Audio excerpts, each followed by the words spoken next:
welcome back. We're excited. They're entering their 4th season of the show. Final Descent Outdoors can be seen right here on KSPI. And Brady Clay, he's the host and executive producer of the show, joining us right now. Hey, welcome. Brady, good to see you. Yeah, I excited to be here. I also get told that I also look like Leonardo DiCaprio. Leonardo DiCaprio? Yeah, I get that a lot. Do you? Yeah. I was thinking the same thing. Yeah. So we got to talk about the show first. 4 seasons That's now. big. Yeah. What made you decide to do this type of show in the beginning?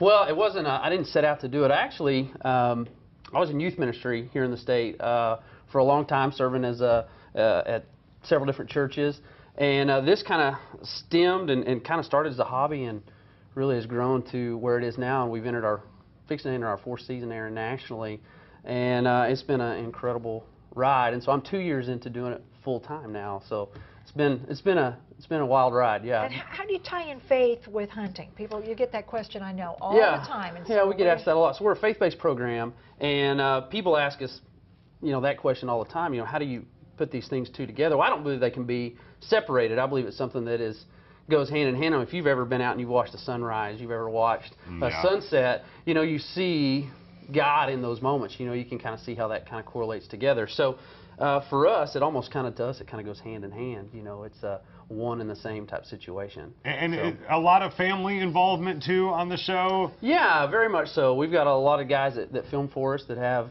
kids, and so that's a big part of it. But for us, really our goal, being a faith-based outdoor show, is we want the guys to tune in and watch our show, to watch because it's put together well, it's good hunting, it's all of those things, and then at the end we end the show with a devotion, and we're challenging men to be better husbands, better fathers, and then ultimately challenge them to pursue a relationship with Christ. Yeah. And so that's kind of where all that kind of comes together for us, and what really this whole thing is all about for us. And it's really not new. I mean, we have Duck Dynasty and all these shows right now, but they've been around. The outdoor shows have been around Yeah, forever. exactly. They've been around. This is something that's been going on for 20-plus years of people doing outdoor television, and it's just the quality of it just continues to get better. More people are out there trying to do it. And there's so many guys that hunt that we get to live a dream. I mean, there's so many guys who would say, man, I would love to do what I love, and that's hunting, and to be able to do it as a living. Yeah. And so we kind of have this combination of 3 things. I get to do what I love.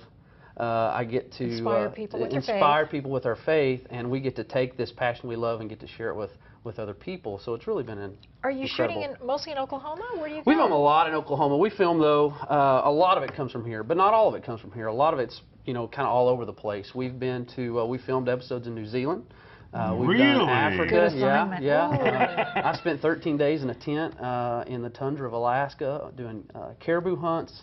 So a lot of it takes place here, but every year we try to expand and do something a little bit different. What was the wildest one of all these places that you named? Was there one Alaska. wild? Alaska, Really? yeah. Alaska of all the places? Of all the places, it was the one that because we literally left and went 60 miles up a river into the middle of nowhere, no communication with anybody. And we were about 3rd on the food chain. There's grizzlies, wolves, I mean, we were down. And, but you were the ones with guns, so I think that brings you to the top. But I wasn't in my element. I didn't know, there's a big difference between Alaska and going out in somebody's pasture in Oklahoma. So I was a little out of my element there. But it was an incredible experience. I'm glad that I did it. But it's one of those things I look back on and go, man, at times you kind of look at it and go, I may not have made it back. Oh, wow. So it was incredible. And you mentioned the moose.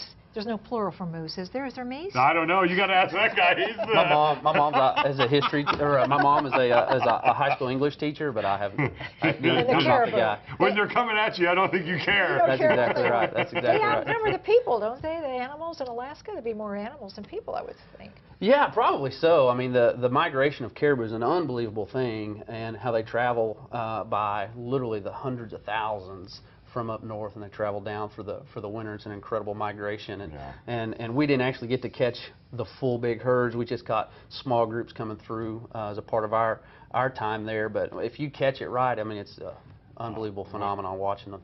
Just thousands and thousands of them migrate. Great experiences too, and I know on top of the TV show you've got a book there as well. Yeah, what can we read about in the book? We have written a 6-week DVD-based Bible study series for outdoorsmen. I walk into a Christian bookstore and I look at the women's section, and it is like the size of this room. Yeah. It's huge. There's a ton of stuff. Now for guys, it's like maybe the size of this table. And if you break that even further and you look at stuff for outdoorsmen, then it's even less. I mean, there's less things there for them. So we decided, you know what, we want to change that. We want to do something about it.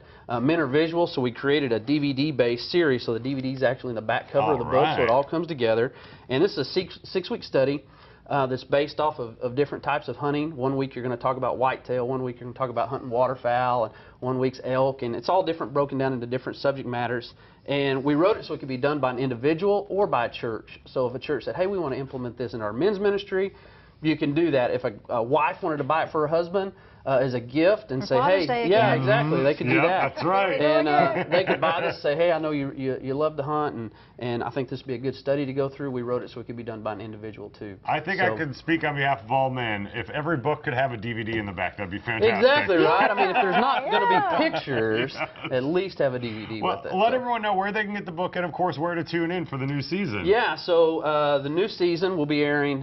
We are nationally on the Pursuit Channel, which is Dish 393, DirecTV 604. But for all those in the metro area here in Oklahoma, it'll be right here. We'll start the first weekend of July, airing on KSBI. Beautiful. We're on Saturday mornings and Sunday mornings, and I'm sure they'll have the times up for or that. you could watch them on the internet if you missed the episodes, Yeah, right? exactly. We'll have that stuff available for you to be able to tune in and watch. But we're really, really excited about this new season. Some incredible footage that we have to share, and so people can learn more about us at visiting FinalDescentOutdoors.com. Follow us on Facebook, Twitter, all of those things. And if you're interested in the book, you can also order that through FinalDescentOutdoors.com as well. And tune in and watch this new season. We're very excited about it. Our first episode, I know if you're not an outdoorsman, you wouldn't understand, but we harvest a 180-inch Oklahoma whitetail with a bow, which is huge. I mean, we're talking one of the largest whitetail harvested in Oklahoma last year altogether. No, not bow a and arrow. bow and arrow. Everybody's got to tune in and get the book. And thank you so much for coming in. Yeah, we really guys, thanks for appreciate having it. Great time.